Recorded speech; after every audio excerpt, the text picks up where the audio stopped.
तो आज हम लोग नया पाठ शुरू करेंगे। नया पाठ है द्रव्य की अवस्थाएं।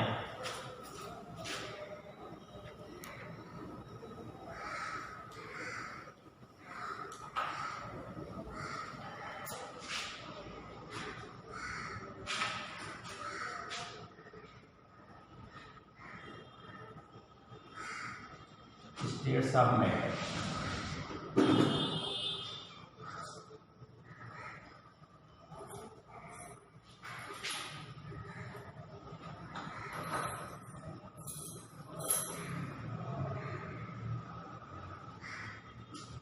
द्रव्य की अवस्थाएं हम लोग पाठ शुरू करेंगे। तो अब समान विशेष के पहले भी हम लोग पढ़ चुके हैं कि द्रव्य की 3 अवस्थाएं होती हैं जिसके बारे में सबको मालूम है। ठोस अवस्था, द्रव अवस्था और गैस अवस्था।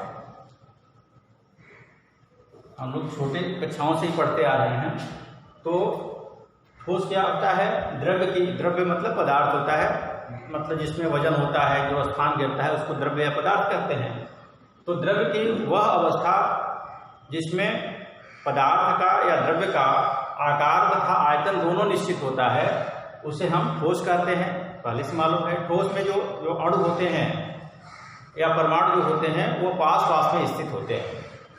द्रव, ये ठोस का उदाहरण आप लोग जानते ही हैं, सोना, चांदी, चाक, चीनी, कुछ भी आप बोल सकते हैं।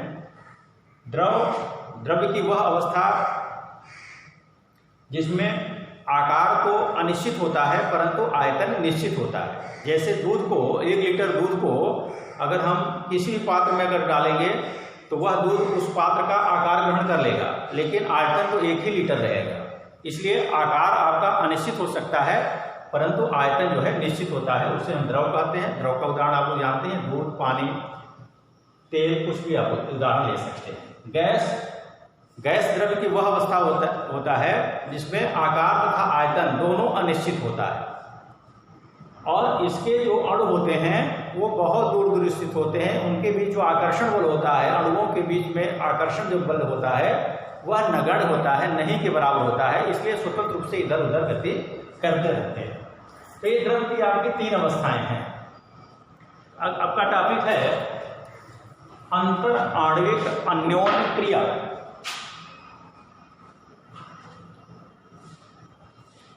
अंतर आणविक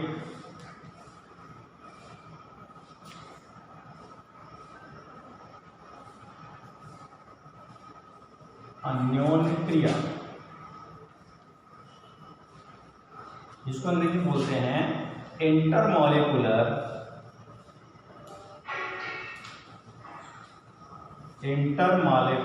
इंटरेक्शन।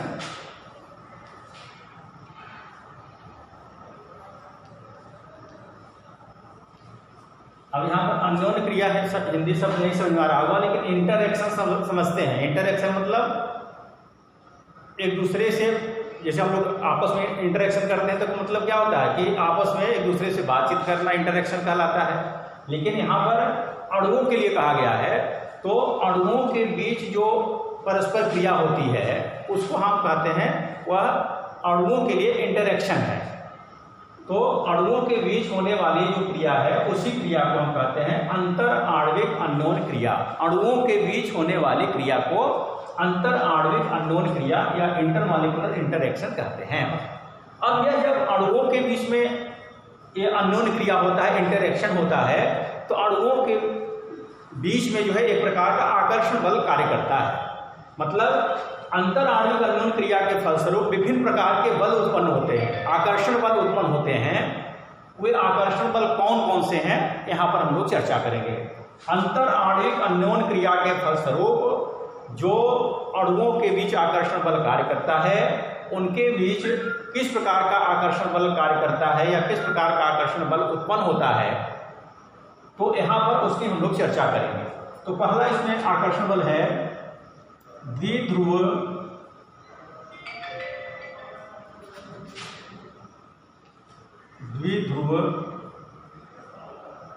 बल, अंग्रेजी को बोलते हैं डाइपोल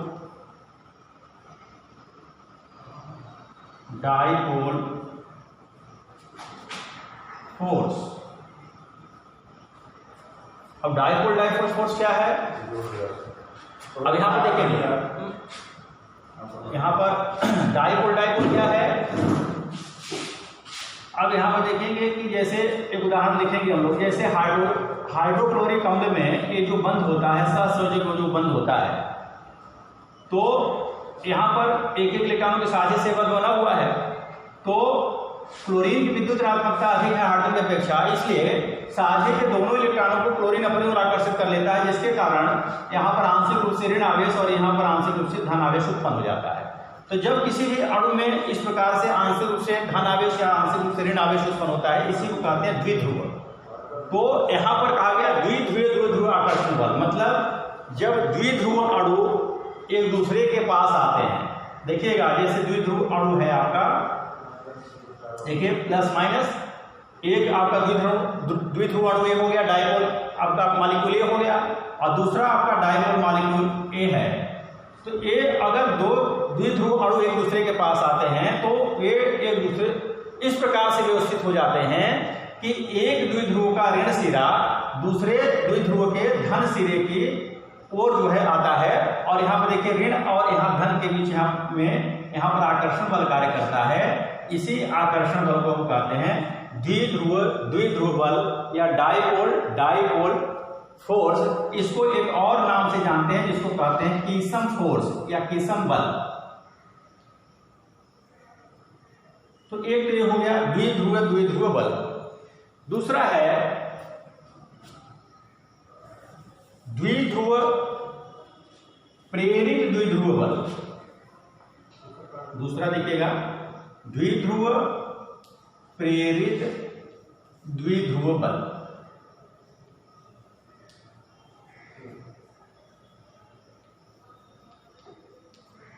इसको कहेंगे हम डाइपोल और इंड्यूस्ड डाइपोल। इंड्यूस्ड मतलब जो उत्पन्न हुआ, इंड्यूस्ड डाइपोल फोर्स।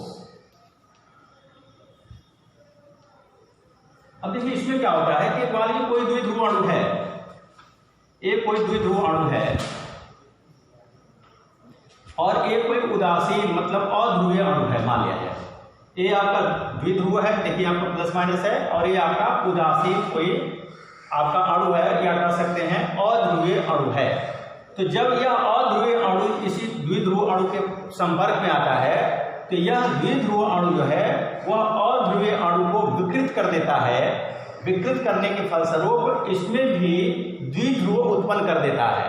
तो यह जो कि द्विध्रुव इसके कारण उत्पन्न हुआ, इसमें जो द्विध्रुव उत्पन्न होगा उसको कहेंगे प्रेरित द्विध्रुव बल। तो यहाँ पर प्रेरित द्विध्रुव अणु कहेंगे इसको। अब देखिए इसके पास आया तो अगली स्थिति क्या हो गई, यहाँ पर देखेंगे ये तो था ही आपका द्विध्रुव, और इसको जो है यह जो द्विध्रुव अणु था इसको जो है वो विकृत कर दिया, और विकृत करके इसमें भी द्विध्रुव उत्पन्न कर दिया। तो यहाँ पर देखिए विकृत द्विध्रुव में क्या होता है, इस प्रकार से जो उदासीन आपका अध्रुवीय अणु था यह आपका इसमें भी जो है द्विध्रुव उत्पन्न हो गया, तो इसको कहेंगे हम प्रेरित द्विध्रुव अणु। अब इस प्रेरित द्विध्रुव अणु और जो ध्रुवीय अणु था इसके बीच में जो आकर्षण बल लगेगा इसको हम कहेंगे द्विध्रुव। ये द्विध्रुव था और ये आपका प्रेरित द्विध्रुव आकर्षण बल या डाइपोल इंड्यूस्ड डाइपोल आप फोर्स इसको हम कहेंगे। इसको एक और नाम से जानते हैं जिसको कहते हैं डिवाई बल, DEVYEFORCE, डिवाई फोर्स इसको हम कहते हैं। तीसरा आपका है, तीसरा देखेंगे आयन प्रेरित द्विध्रुव बल।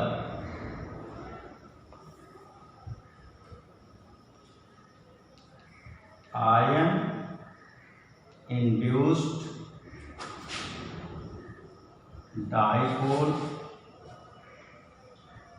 फोर्स।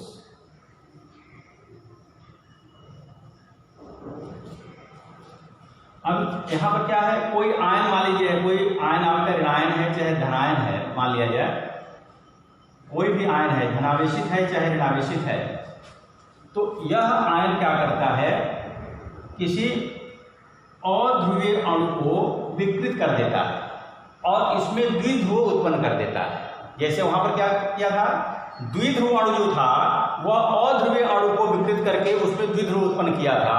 यहाँ पर कोई आयन जो है वह किसी अध्रुवीय अणु को विकृत करके उसमें द्विध्रुव उत्पन्न कर देता है। तो इसमें अगर मान लीजिए कि जो उदासीन अणु था इसमें अगर द्विध्रुव उत्पन्न हो गया, तो अब यहाँ पर देखिए जो धनायन आपका था, धनायन और इस ऋणायन के बीच में आकर्षण बल कार्य करेगा, इसको हम कहेंगे आयन प्रेरित द्विध्रुव बल या आयन इंड्यूस्ड डाइपोल फोर्स। और अंतिम और चौथा है आपका प्रकीर्णन बल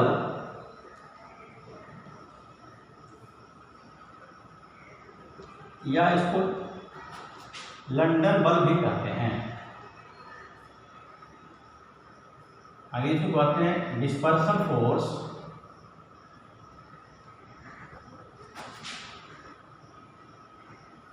और लंदन फोर्स।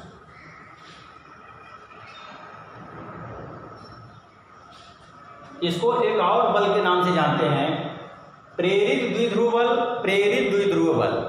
ध्यान देखेंगे, समान रूप से जो परमाणु या अणु होते हैं वो उदासीन होते हैं, समान रूप से ये उदासीन अणु होते हैं। लेकिन अगर किसी परमाणु या अणु में इलेक्ट्रॉन या नाभिक किसी भी कारणवश अगर विस्थापित हो जाए तो उसमें कुछ क्षण के लिए, तात्कालिक जो है कुछ समय के लिए उसमें द्विध्रुव उत्पन्न हो जाता है, तो उसको हम क्या कहेंगे, प्रेरित द्विध्रुव बल उत्पन्न हो गया। अब जैसे मान लीजिए ये कोई परमाणु ए है, अब इसमें अगर किसी भी कारणवश इलेक्ट्रॉन के विस्थापन के कारण या नाभिक के विस्थापन के कारण अगर इसमें प्रेरित द्विध्रुव बल उत्पन्न हो जाता है, इस प्रकार से कर देखेंगे। मान लीजिए इलेक्ट्रॉन जो यहाँ पर था वो विस्थापित होकर के मान लीजिए यहाँ पर आ गया, यहाँ पर देखिए एक धन सिरा हो गया, दूसरा ऋण सिरा, मतलब प्रेरित द्विध्रुव बल यहाँ पर उत्पन्न हुआ।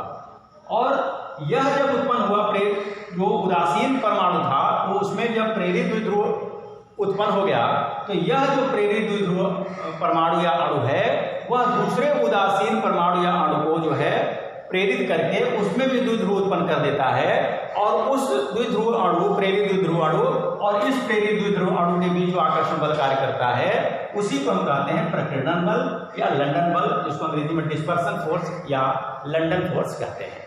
तो आज के लिए इतना ही, इसको ध्यान से वीडियो को देख करके नोट्स बनाएंगे। धन्यवाद।